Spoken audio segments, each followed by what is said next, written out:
don't talk to my family that Auburn fans. No, just flat. It must be Iron Bowl week. That's Alabama junior linebacker Ryan Anderson joking that he doesn't talk to his family that says War Eagle. But in reality, this week divides many households in the state of Alabama.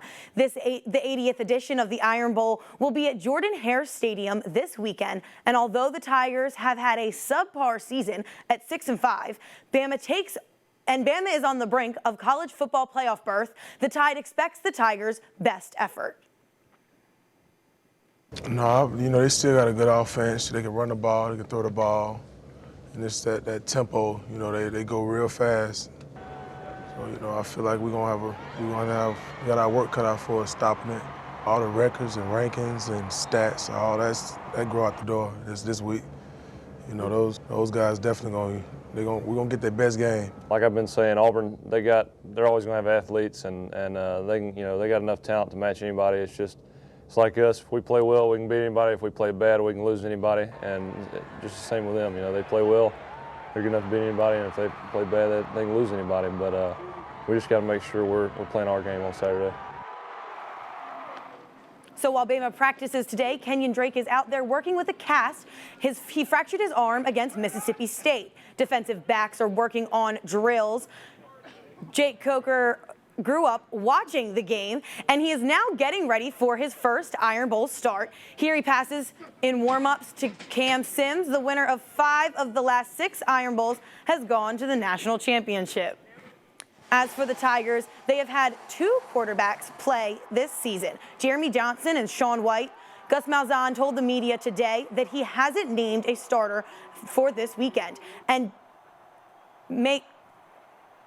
does one thing, makes Alabama have to prepare for 2 quarterbacks. It shouldn't be too much of a problem for the Tide. After all, according to Malzahn, Alabama is the most talented team in the country. D-line is very deep, very talented. I believe the most talented in the country. The rush defense really stands out to me. They do a great job with the run fits. They do a great job disrupting things up front.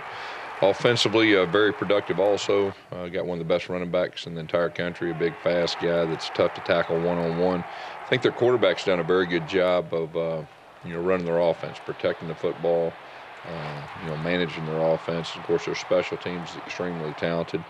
So overall, we're playing what I believe the most talented team in the country. We're going to have to play well to win.